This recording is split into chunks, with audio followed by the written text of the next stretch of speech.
उत्तरी जिला नॉर्थ की साइबर थाना की टीम ने एक कॉल सेंटर बस्ट किया है, जिससे हमें 188 mobile phone, 130 SIM card, laptops, एक i20 गाड़ी, Jupiter scooty, 16 credit card, 12 employee I card, chequebooks, passbooks, ये सब बरामद हुआ है।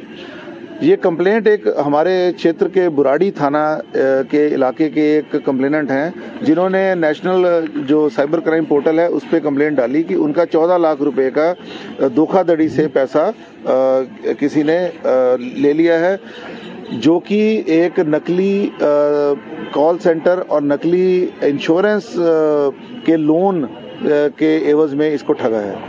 हमने इस पे जो सर्वेलेंस लगाई तो ये कहानी इस तरीके से है कि ये जो कंप्लेनेंट थे हमारे 2 साल पहले, ये कोरोना के बाद में जब इनका पैसा डूब गया तो ये ऑनलाइन सर्च करने लगे लोन के लिए, इजी लोन के लिए।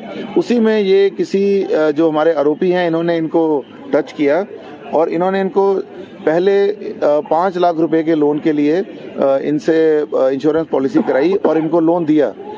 धीरे धीरे इनकी जब कॉन्फिडेंस बढ़ता गया, फिर उन्होंने बोला कि 10 लाख का आपको ये लिमिट बढ़ गई है, फिर बोला 20 लाख की बढ़ गई है।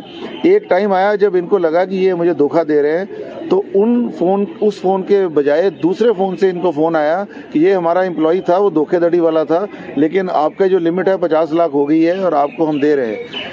गलीबल जो पब्लिक है वो इसमें फंस जाती है, जो भरोसा करते हैं लोग। इस तरीके से इन्होंने कुल मिला के 14 लाख रुपए इनको दिए। हमारे पास जब आए, हमने इस पे तफ्तीश करके, तफ्तीश में ये 3 लड़के अरेस्ट किए हैं। मोहित शर्मा एलियास पुरुषोत्तम दास गुप्ता एलियास पीयूष अरोड़ा, दूसरे प्रेम सिंह एलियास राकेश कुमार और तीसरे मोहम्मद फैजल एलियास सागर स्तोगी एलियास राहुल खन्ना। ये चौहान मांगड़ के रहने वाले हैं। और वहाँ कॉल सेंटर पे हमें जो ये इतने मोबाइल और सब डॉक्यूमेंट और इलेक्ट्रॉनिक्स जो सामान बरामद हुआ है, इसकी आगे फर्दर हम जांच के लिए जो हमारा दिल्ली पुलिस का इफ्सो यूनिट है वहाँ पर आगे भेजेंगे। और इसमें इन्होंने कई जो कंप्लेनेंट जो कईयों के साथ जो ठगा होगा वो खोलेंगे। सर, क्या इन लोगों के प्रीवियस इन्वॉल्वमेंट भी आई है सर? क्या प्रीवियस भी इन्होंने इनके वारदात? नहीं, इन लोगों की अभी प्रीवियस इन्वॉल्वमेंट अब पता नहीं चला, लेकिन इस पे अभी पता कर रहे हैं, काम कर रहे हैं। इन्होंने कितना लोन दिलाया जो इन्होंने बाद में मतलब पढ़ा दिया? शुरू में ये 5 लाख का लोन की बात करी थी, फिर 5 से 10, 10 से 20 और फिर 50 लाख ये सर कोई पोर्टल बना रखा था, कैसे लोग पहुंचते थे? मतलब ये जो हमारी इंटरनेट पे आप लोन के लिए साइट्स का सर्च करो तो गूगल पे सबसे पहले जो एडवर्टाइजमेंट्स वाला आ जाता है, उसी में कई बार ये इस तरीके से अपने नंबर डालते हैं या वहाँ से डेटाबेस से ये लेते हैं फ़ोन नंबर्स की जो लोग ज़रूरतमंद हैं। इसी तरीके से ठग रहे हैं। इस पे आगे तफ्तीश अभी जारी है। सर, जो वर्कर लोग जैसे अप्लाई करते हैं तो क्या सावधानी बरतनी चाहिए? देखिए, इसमें यही है कि जो एक बार सही से आपको एक ऑनलाइन कोई टच करके आप किसी के सही लोन भी लेते हैं, तो जैसे आपने देखा होगा बैंक के भी और लोन वाले भी ये बोलते हैं कि हम आपके रिलेशनशिप मैनेजर हैं। जब रिलेशनशिप मैनेजर के साथ आपका 1-on-1 जब पर्सनल रिलेशन हो जाता है तो आपको लगता है कि वो बैंक से ही है, लेकिन कई बार वो ठग सकते हैं। इस तरीके के और भी केस हमारे पास आए हैं।